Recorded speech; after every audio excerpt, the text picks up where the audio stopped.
Good morning, afternoon, whatever time of day it might be.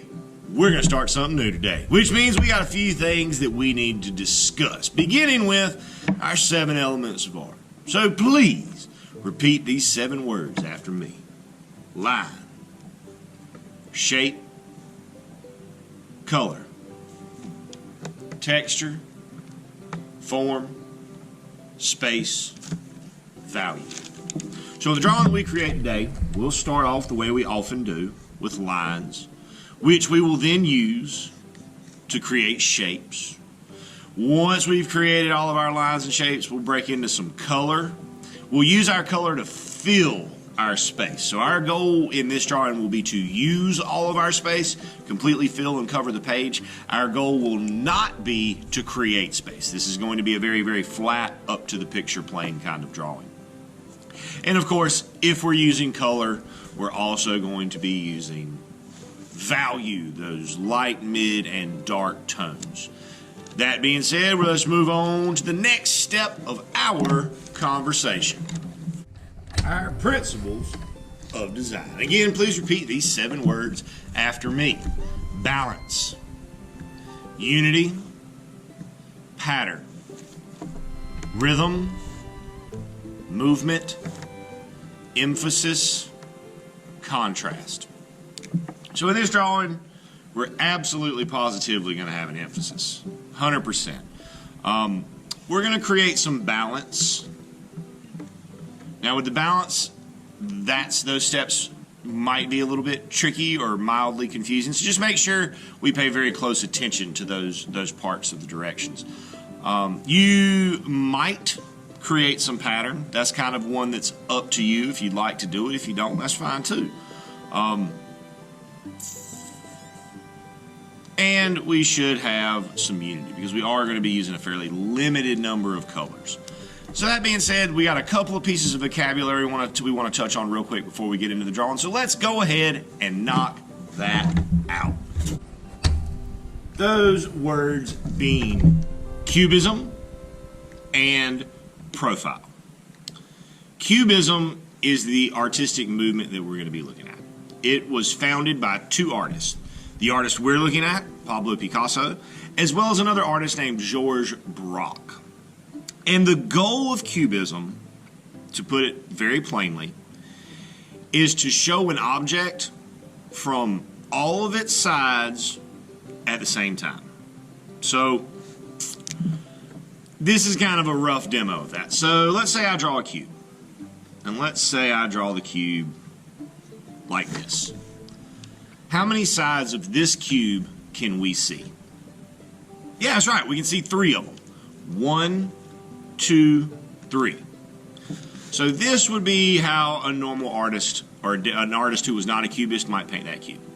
Now a cubist cube, odd as that may sound, would be maybe something like this. When we draw that cube like this, though, we can see all 6 of its sides at the same time. And that's the goal of Cubism, is to abandon perspective, abandon these other tools that artists have been using for hundreds of years, and to try to show an object with very simple shapes from all of its sides at once, all of its different angles. And this ends up creating some pretty out there looking pieces of artwork, which we're going to take a look at in just a second. Now the other word that we need to discuss and be familiar with for today is the word profile. So I'm going to throw a picture up here in the corner. This shows a front view of my face as well as a profile view of my face. So profile is when we see something from the side. When we see it from the side like this, we say that that is in profile. So that being said, we're going to take a quick look at a couple of Cubist paintings by Picasso that are in a similar style to what we're going to be doing, and then we're going to get into the drawing. So with this Cubist drawing, we are going to be creating a portrait. So a portrait is a picture of a person or an animal. Now, this does not have to be a self-portrait. No, we're not necessarily trying to draw ourselves, but we are drawing a person. So we want to start off with the overall shape of the head. Now, what shape do you think is good for that? Oval could work. Circle, egg shape. The egg shape is the one. So we want to start with a shape very large on our paper, like this. Because the human head is bigger at the top than it is at the bottom. We need a neck, and we need some shoulders. Now here what we want to do is we want to gum down the middle of this face, and we want to create a profile. You can do this by tracing your own profile if you want to do a self-portrait, or you can just draw it in. I'm just going to draw it in. So right down the middle, forehead, down to the nose, lips, and then down to the chin. Now, we've got two sides of this face. We have this side, which is in profile, and we have this side, which is from the front. So in this profile side, we want to draw everything from the side. So put an eye in there. Maybe give it some crazy looking eyelashes. And again, your features when you do this, your features 100% do not need to be the same as mine. I'm just kind of coming in and ear.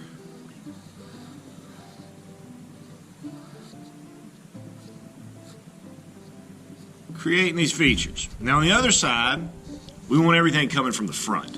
So with there, we might have our eye where we see the whole eye. And maybe I have it turned at a wonky angle. That's fine too. We got our other side of the nose. Other side of the lips.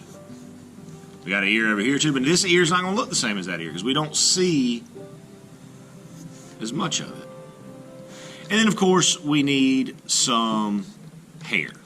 Now, hair we can do really any way you want. You can do pretty much anything you want to with the hair, except don't do this. We don't want to draw out every single piece of hair on the head. We want to create it as a shape, any kind of shape you want really, that sits on top of the head. So I'm going to do, well, go ahead and make your hair. I'm going to make my hair. We'll come back and take a look at each other's hair in just a second. So I'll admit I may have gone a little bit overboard with the hair and the different things, but I wanted you guys to see a couple of a variety of different ways that the hair can be done. It can be done, as a ponytail, as just this loose kind of scruffy hair shape. If we want to put facial hair on it, that's fine. We can do that. Mustache, beard, whatever you want to do. But we need some hair. Now, at this point, the face, other than maybe erasing a couple stray marks, is pretty much done. So that leaves this part down here in the background that we want to address. Now, down here on the shirt, I just want you to create a pattern. Just kind of simple kind of pattern, maybe. If you don't feel like making a pattern, then put a logo or a design. But we want to do something. Well, remember I mentioned where if you want to make a pattern, you can make a pattern. If not, you don't have to. This is what I'm referring to, is the shirt. If you want to make a pattern on it, make a pattern on it. If you want to make a logo on it or something like that, make a logo on it. I'm going to choose to do a pattern. If you want to do a logo or something along those lines, that's fine too. But go ahead and do that now. And with that pattern complete, we're ready for our next step, which is going to be to outline the drawing. So keep in mind, when we outline something, we are not drawing anything new. We're not adding to it in any way. We're just tracing over the top of the lines we've already done. Now I'm going to use a Sharpie for this. This is my favorite piece of media, my favorite tool for doing this type of task. But if you don't have one of these, that's okay. Don't stress out. A crayon, a colored pencil, a regular Crayola marker, any of those things will work for this job. And we just want to make sure, again, that we're going right on top of all the lines we've already drawn.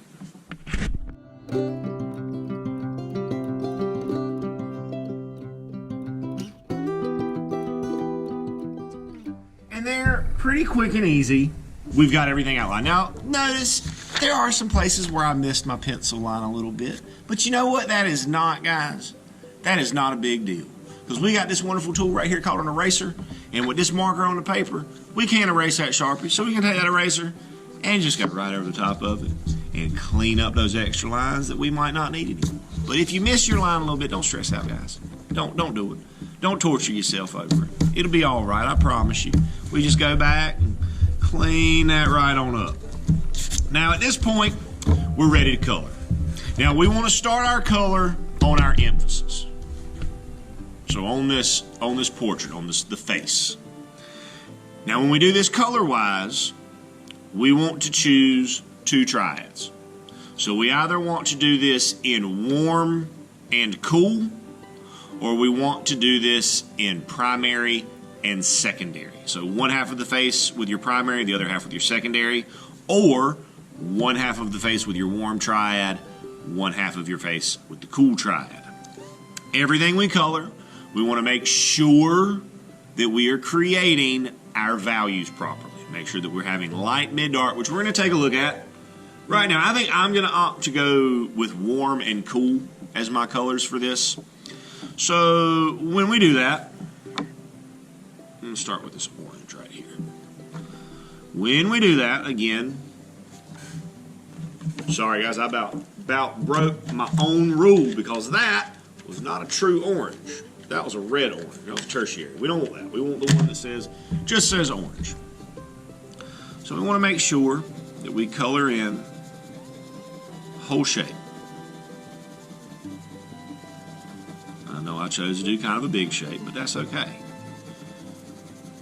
We're not going to sit through the whole process of me coloring this. I promise you. We'll skip around a little bit. But I do want you to see just real quick this example of creating these values to remind us what we're doing, and how we're doing it, and the why we're doing it is because when we use value in drawings like this, when we use these light tones, mid-tones, dark tones, it creates visual interest. It makes it so that there is more information in the drawing for the person looking at your artwork to pay attention to. More things for them to look at, for them to notice. So we get it totally filled with our light value. We're going to come back now and come about halfway up with a mid-tone value. So we're going to press down just a little bit harder. Not pressing down as hard as we can. Not pressing down as hard as we can. Just pressing down a little bit harder than we were.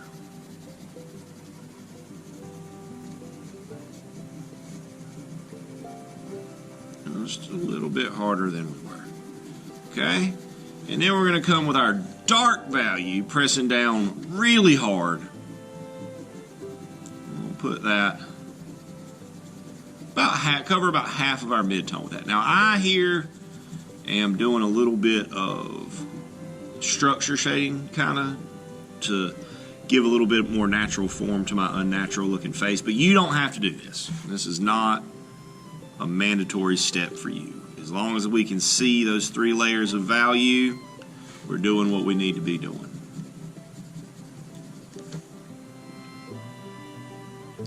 And then we continue through working just like this with our groups of colors until the drawing is complete. So that being said, I'm going to go ahead and jump ahead. I'll see you guys in a few minutes. And so at this point, I'm done with the face. Now, bear in mind, guys, this is going to look strange. If it looks weird, you're doing everything right. So this leads me, next thing I'm going to move down is to my shirt. Now, I opted to create pattern on my shirt. If you opted to create pattern, you can color it as a pattern. If you chose to create a logo or a design or something like that, you can color however. With the shirt, you color this however you want. Use whatever colors you want. However you want to do it is fine with me, as long as we don't leave it white and we make sure that we continue to place our three layers of value from light tone to mid tone to dark tone. So I'm going to go ahead and knock mine out. You go ahead and knock yours out. We'll come back and we'll talk about the background in just a second. So here I've got my pattern finished. Now I opted to do the full visible light rainbow spectrum. If you wanted to do that pattern, that's fine, but bear in mind there is a right and correct order to that pattern. It always goes red, orange, yellow, green, blue, purple. I'm not saying you have to do that pattern, but that's what I wanted. I wanted some bright colors. So now that leaves us our background, this space back here. Now here what we're going to do is we're going to use what are called neutral colors to build up a little bit of contrast between these very bright colors that we have in the person. So we want some more dull colors. So our neutral colors are brown, black, gray, white, and most of our different shades of tan. Now obviously if we're using a white paper, white's not really going to work out for us. So the brown, the black, the tans. And what we want to do there is we actually, and this is one of the few times where I'm going to say we actually want to color in different directions here. We want to build this up going in these different directions with these neutral colors. And as we do that, it's going to create some texture across our background.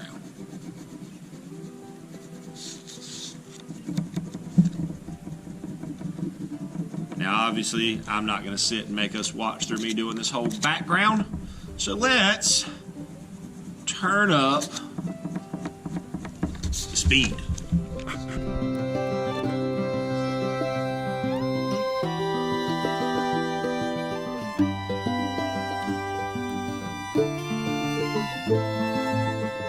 And here, friends, we have our finished piece of work, our finished Cubist portrait. We have our face that is from the front. We have our face, part of the face that is in profile, again trying to show all the different sides at the same time. We have our shirt. Now again, I chose to do a pattern on mine. You didn't have to do yours that way. And then we have our background where we are creating contrast in two ways. One, we're contrasting these neutral colors against these very bright and vibrant colors. Also the way that we color and the way that we dealt with the space with coloring in these different directions and not focusing as much on value also creates contrast. It helps make this part stand out more and be more noticeable, more emphasized on the page. We've got our values and all this stuff, light, mid, dark. Finished drawing, guys. Hope you've enjoyed. Can't wait to see what you've created. As always, until I see you again, my friends, happy arting.